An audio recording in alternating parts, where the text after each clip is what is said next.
Oi, gente, tudo bem? Chegando aqui de improviso, né? Aparecendo aí de repente, e eu tô aqui para bater um papo com vocês. Sem divulgar, sem um tema específico para falar, mas para bater um papo, conversar um pouquinho. Você que não me conhece, deve saber que eu adotei como bandeira a defesa da mulher e num período assim, onde em Campinas nem existia uma delegacia da mulher. Eu, quando fui morar em Campinas, eu fui, então, para ser a primeira delegada da mulher. E naquela época não tinha Lei Maria da Penha, não tinha aí delegacias da mulher. Chegou naquela época que eu fui para lá para ser a primeira delegada. Mas a gente tinha uma coisa importante que hoje me fez abrir essa conversa aqui com vocês, que é justamente o abrigo Saraine. Em Campinas, muito antes de delegacias da mulher, muito antes do CEAMO, que é um órgão de apoio à mulher, que eu consegui implantar na cidade, muito antes mesmo da Lei Maria da Penha, nós tínhamos em Campinas um abrigo que até hoje funciona numa casa grande, e é um abrigo onde a mulher, em situação de violência extrema, não tendo para onde ir, correndo risco de vida, ela é, então, acolhida nesta casa. Existem muitas críticas acerca deste isolamento da mulher, porque, ao mesmo tempo que ela é vítima, ela que é confinada, né?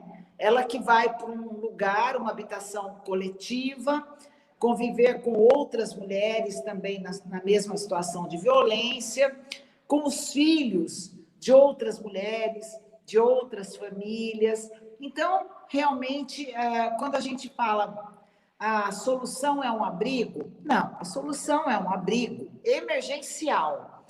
Mas é por isso que eu trabalho tanto a importância das mulheres na política, porque à medida que as mulheres ingressam nos cargos políticos e elas vão criar políticas públicas de apoio à mulher, nós vamos conseguir dizer à mulher: olha, você tem apoio, você tem suporte. Hoje, eu quis falar desse tema com vocês, porque há alguns minutos aí, uma pessoa me ligou dizendo que tinha uma mulher que já tinha se separado do marido, mas tem uma filha e resolveu dar uma chance, e embora divorciada, ela voltou a morar com este homem. Só que o agressor não muda. Não adianta a mulher acreditar que porque o marido pediu perdão, porque chorou e porque está arrependido, que ele vai mudar de comportamento. Não é tão simples assim. Milagres não existem. Estes agressores de mulheres, eles têm problemas sérios que precisam ser trabalhados, como a psicoterapia e, às vezes, até com medicamentos. Então, exige que essa mudança de comportamento seja acompanhada por profissionais. Então, hoje, mais uma vez, alguém me ligou e perguntou se tinha um abrigo para uma mulher, para esta mulher, uma vez que ela, já estando divorciada, voltou a viver com o agressor e ele hoje a ameaçou de morte e pôs ela para fora de casa. Ela e a filha.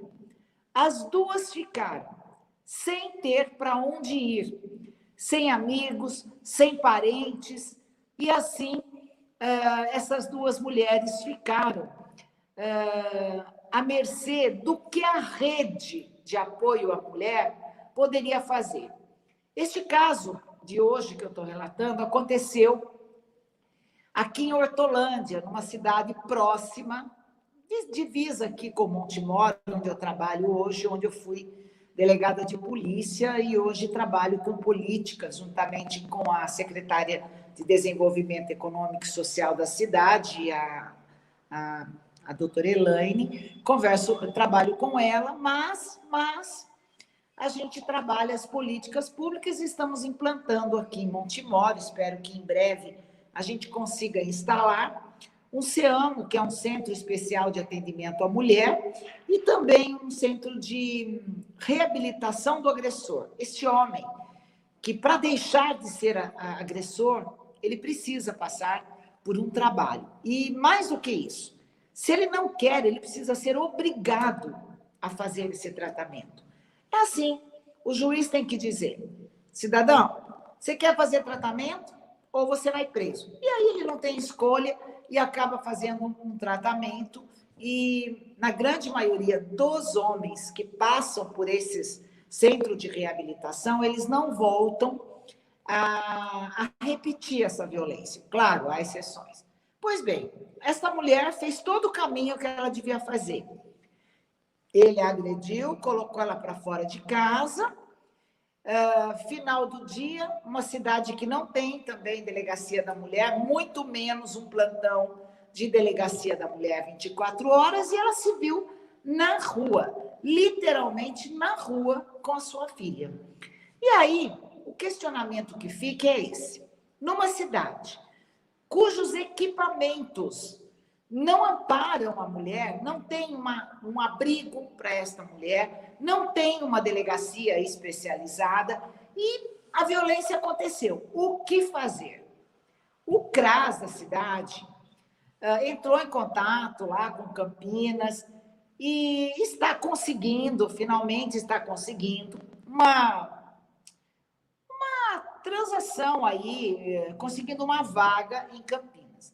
A região metropolitana de Campinas não tem um abrigo regional. Então, isso é fundamental. Quem que vai conseguir isso? Quem trabalhar politicamente para isso. Criar condições políticas. E são preocupações que as mulheres na política, que as mulheres que se dedicam, as outras mulheres, e exercem, praticam a difícil arte de ser política, porque não é fácil ser política, você toma posicionamentos, desagrada um, agrada outros, não é fácil. Se você constitui um abrigo, vai atrás dos recursos, porque os municípios muitas vezes não têm verbas para implantar serviços. Então, aí entra a figura de quem? Do prefeito, que vai conversar com um deputado estadual e federal e trazer de volta para o seu município aquele dinheiro que você pagou com impostos e que vai lá para o governo federal e que volta só uma parcelinha para o município. Pois bem, sem um abrigo regional, à noite, o que você faz com uma mulher e uma filha? As mulheres da rede buscam soluções. Uma foi para o CRAS, outra ligou para mim, outra liga para a polícia. Mas a verdade é que, se não houvesse muita boa vontade, é verdade? Muita boa vontade, ninguém iria acolher essa mulher. E sabe o que ia acontecer? Talvez ela tivesse que voltar para casa com o agressor. É por isso, gente, que eu, mesmo tendo sido delegada de polícia, eu digo às mulheres, até para fazer uma denúncia, você precisa ter para onde ir, caso você seja despejada na rua. Porque isso acontece, você só vai encontrar portas fechadas para te ajudar. É uma via crucis a mulher ter um amparo. O ideal seria que nos casos de violência, essa mulher pudesse ter uma perspectiva de onde ir. Outra solução, além de um abrigo, e eu defendo que o abrigo ele pode ser coletivo, como é o abrigo de Campinas e a maioria dos abrigos. Mas é preciso ter, no mínimo, condições de individualidade. Ficar num quarto separado, ter um banheiro separado, que o ideal seria realmente um abrigo coletivo com casinhas ou apartamentos separados, ou flats, enfim, que a mulher pudesse ainda se sentir num lar, porque é puni-la, né? Você mandar uma mulher para um abrigo coletivo com pessoas que ela não conhece, com mulheres que pensam diferente, né? É muito complicado. Pois bem, essas políticas públicas só vão acontecer dentro da realidade, ou seja, dentro das necessidades, quando nós tivermos mais mulheres na política. E não adianta, não tem outro caminho, não tem. São as mulheres que promoveram as únicas conquistas das mulheres. A mulher saiu da cozinha da casa, falando em política, em empoderamento, e passou para a sala porque outras mulheres carregaram a sua bandeira. Hoje, essa mulher que não tinha para onde ir, ela teve a ajuda aí de outras mulheres. Porque se não fosse isso, não é verdade? Ela estaria na rua essa hora, o que é pior. Talvez tivesse que estar com o agressor. Oi, Rafa, boa noite. Bom te ver aqui. Saudades. Você está com um concurso de fotografia aí que eu estou sabendo, né? As pessoas precisam aí se inscrever para ganhar aí uma sessão de fotos, né? Na externa, não é estúdio. Muito bacana. Esse menino faz fotos assim maravilhosas. Recomendo vocês. Procurem aí o Rafael Augusto, fotógrafo de Campinas.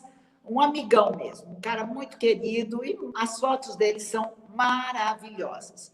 Então, se nós pensarmos que para ajudar as mulheres nós precisamos atender as demandas, nós vamos, de uma vez por todas, raciocinar do porquê uma mulher faria a diferença na política.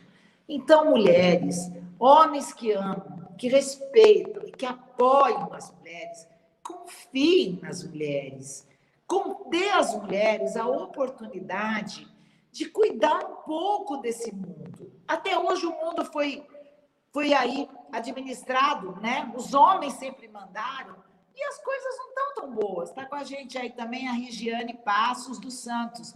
Regiane, boa noite, viu? Hoje é uma live meio improvisada. Então, eu queria saber de vocês. Na sua cidade, tem delegacia da mulher? Oi, Dani. Bom te ver aqui também. Boa noite. Na sua cidade, tem delegacia? João Pedro também acompanhando a gente. Boa noite. Na sua cidade, tem abrigo para mulher? Cacá GV Kids. Muito obrigada aí pela participação, hein? Obrigada mesmo. Mas eu te pergunto, na sua cidade, tem uma rede de apoio à mulher que vai fazer a denúncia? Se uma mulher chegar para você e disser a você que ela está sofrendo violência, que conselho você vai dar? Você tem que ir à polícia? É o melhor conselho. O problema é que a polícia pode não ter para onde mandar essa mulher. Ela pode não ter naquela cidade, e muitas cidades aqui da região metropolitana ainda não têm uma delegacia especializada. A própria polícia pode não ter para onde mandar essa mulher. Então, eu vou te dar mais um exemplo. Imagine que uma mulher tivesse um auxílio emergencial para mudar de casa quando ela sofresse violência. Aí as pessoas vão dizer, ela casou, escolheu um cara e eu que vou pagar a conta.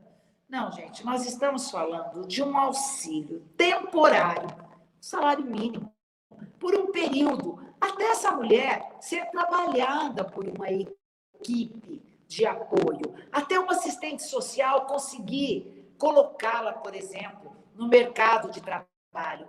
Vocês não acreditam, mas a independência financeira faz toda a diferença. Jandira, boa noite, Jandira Perim.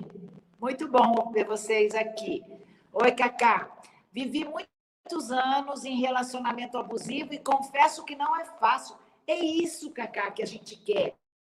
Que as mulheres tenham um caminho mais fácil ao fazer a denúncia. Que ela tenha um amparo, que ela tenha para onde ir, ou que ela tenha de fato, existe aí, em todos os municípios, um aluguel social para as pessoas quando elas ficam desabrigadas. Pois é isso que ajuda, né? Ajudaria muito as mulheres para recomeçar a vida dela. Que é fácil, né? Todo mundo diz, se fosse comigo, eu ia embora. Mas vai embora para onde? Vai morar onde? Vai para a rua com os filhos? Não é tão fácil. Então, gente, tem uma coisa importante que as mulheres deveriam experimentar. Então, mulheres e homens, que é se colocar no lugar do outro. Porque isso faz toda a diferença. Se é com você, tá, tudo bem. Você pode ser que você já tenha amigos, parentes que te acolham, mas essa não é a realidade da maioria das mulheres. A grande maioria de mulheres não tem uma mão estendida para ela quando ela faz a denúncia. Então, a gente não pode permitir a violência contra a mulher, de jeito nenhum. Mas a mulher precisa estar preparada para o passo seguinte, depois da polícia. Então, buscar ajuda no seu município para ver se ela consegue um aluguel social para que ela possa sair da violência. E olha aí, a Cacá é minha testemunha. Cacá, estou te nomeando minha testemunha. Nunca tive apoio de ninguém, e sim críticas. É o que a Cacá está dizendo. É o julgamento moral. É o atira, joga pedra na Geni, né? Mas ela saiu de casa, ela abandonou o marido. Então, gente, o agressor, ele dá nó na cabeça dos outros. Sabia que muitos agressores, os amigos vinham depor a favor dele e diziam, ele é excelente, ele é maravilhoso no ambiente de trabalho, no clube. O agressor é um homem espetacular, mas essa não é a realidade. Aí, ó, a Regiane Passos dos Santos falou tudo. Se colocar no lugar do outro é muito difícil, mas juntas iremos nos unir e mudar essa situação. Sim, Regiane, olha, a gente já sabe que as mulheres juntas são fortes. Isso a gente sabe. Agora, juntas e unidas, sabe aquele negócio de falar, tô com você e não abro? Isso vai fazer a diferença. Então, nós estamos aí, nós não estamos em período eleitoral, portanto, eu estou bem à vontade para falar com vocês, mas pode marcar no calendário. Vão se aproximando as campanhas políticas e as mulheres serão lembradas porque votam. Porque voto conta, voto não tem sexo. E é por isso que muitos políticos são sedutores, né? Muitos homens bonitos até são eleitos porque as mulheres gostam da figura masculina de referência. Então, o sujeito que fala bem, conversa bem, tem um ou outro trabalho social, ele realmente tem o apreço da mulher, porque a mulher gosta de agradecer àquelas pessoas que fazem o bem. Mas na política, as mulheres costumam ser lembradas só em período eleitoral. Pode ver. Quantos meses já se passaram das últimas eleições? Quantos equipamentos públicos, quantas mulheres foram amparadas nesse período? Campinas, por exemplo, não tem até hoje uma Secretaria da Mulher. Como implantar políticas públicas para as mulheres dentro de uma secretaria que não tem esse conhecimento do quanto é amplo a questão da rede, o quanto é ampla a questão da rede de apoio à mulher.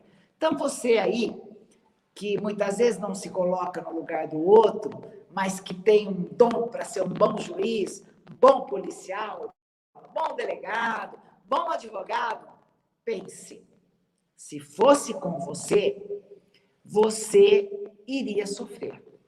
E talvez o sofrimento seja a porta de entrada para você que ainda não aprendeu que mulher não gosta de apanhar. Eu estou soletrando até, não estou soletrando, estou falando pausadamente. Mulher não gosta de apanhar. Mulher perdoa, sim, muitas vezes, sim. Tá certo isso? Sim. Não compete a você julgar por que aquela mulher perdoa. Porque mulher perdoa porque ela não é mais prioridade dela. Oi, Tia Branca, boa noite. Amém. A mulher, depois que é mãe, se casa, tem casa, família, ela não é mais prioridade dela. Ela não decide mais por ela. É muito amor envolvido. Com raríssimas exceções, algumas mães, como a mãe desse menino Henry aí, não merecia sequer ser chamada de mãe. Mas a grande maioria das mulheres abrem mão da própria felicidade pelos filhos. Muitas mulheres suportam homens manipuladores, agressivos, estúpidos, por anos a fio. E ela põe na cabeça que ela vai criar o filho dela, que quando os filhos crescerem, ela muda a vida dela. Só que às vezes não dá tempo, né, gente? Então, abrir mão da gente por um período, tudo bem, mas a vida inteira não, porque a vida passa. Então, nosso papo de hoje à noite foi esse. Graças a Deus, esta mulher, com esta criança aqui de Hortolândia, que ficou na rua, porque o agressor não foi preso, né? E ainda que ele fosse, ele ia sair na primeira audiência de custódia e ia voltar atrás da mulher. Então, gente, é preciso que as mulheres, ao fazerem as denúncias, tenham toda a informação necessária. Por exemplo, ter um lugar para ele conversar com uma advogada, de graça, sem precisar pagar por uma consulta, um serviço público para a mulher necessitada. Conversar com uma psicóloga, muitas vezes a mulher está num ciclo de violência que ela mesma não acredita. Quantas mulheres se culpam pela própria violência que sofrem? E outra coisa importante, um profissional da saúde mental está conversando com uma mulher, porque ela vai mostrar para essa mulher que ela está cedendo demais e ceder muito, às vezes, acaba afetando, inclusive, a sanidade mental e o estado emocional dos próprios filhos. Ou seja, num lar violento, mesmo que não hajam agressões às crianças, elas estão sendo, sim, psicologicamente agredidas, aviltadas. E o pior, neste período de pandemia, isso está acontecendo com uma frequência ainda maior. Então, gente, essa mulher de hoje, como eu disse, conseguiu uma vaga. Agradecemos aí a Prefeitura de Campinas por ter acolhido uma mulher aí de Hortolândia. É um trabalho muito bonito que é feito lá pelo Abrigo Saraeme, dirigido pela Ana Cláudia, já há muitos anos, uma mulher super competente. E quero dizer a vocês, este caso teve um bom andamento, mas não são todas as mulheres. Muitas mulheres têm que dormir na rua, na casa de vizinhos, pedir favores, porque sequer tem uma casa de um familiar para ir. Então, vamos pensar nisso? Vamos pensar numa Bolsa Maria da Penha para as mulheres que querem sair da situação de violência e não têm recurso financeiro para alugar uma casa? Sim. É uma política pública? Sim. Pode ser implantada? Pode. Basta de corrupção, de roubo, de desvio do dinheiro do povo, que dá, assim, para temporariamente ajudar uma mulher até que ela consiga, sozinha, cuidar da sua vida. E isso não é difícil, viu? A grande maioria das famílias, as mulheres é que administram e cuidam e pagam as contas dentro de casa. Muitas vezes até com o marmanjo lá, tá bom? Então, gente, por enquanto é só. Na quinta, nós estaremos de volta com uma live com a pastora Cris. Boa noite aí, Delma. Saudades de você, Delma. Então, na quinta-feira, a gente volta com uma live. Nós vamos conversar com a pastora Cris e vamos saber quais são as consequências das igrejas estarem fechadas em período de pandemia. O mal é maior com a igreja fechada, né? Ou seria melhor a igreja aberta com todas as precauções e as regras aí de segurança para não contaminação do vírus. Vamos conversar com a pastora Cris, vamos falar bastante sobre essa questão da mulher evangélica. Marlene, boa noite, bom te ver aqui, Marlene Oliveira, tá bom? Então, na quinta, oi, Jade, que bom te ver, tenho visto você aí, viu, nas redes, não consigo responder para todo mundo, mas olha, vocês moram aqui, ó, no meu coração. Beijão pro Divino também, tá? Gente, tô indo, boa noite, até quinta, para a nossa live, vai preparando aí as perguntas para você participar com a gente, tá bom? Boa noite, fiquem com Deus e muito obrigado pelas orações. O meu irmão segue, ainda em estado crítico, entubado, já está aí no 10º dia entubado, e a gente tem muita fé em Deus, mas a sua oração faz toda a diferença. Obrigado. Obrigada, Marisa. Obrigada, Rafael, pelo apoio de vocês. Tchau, até quinta.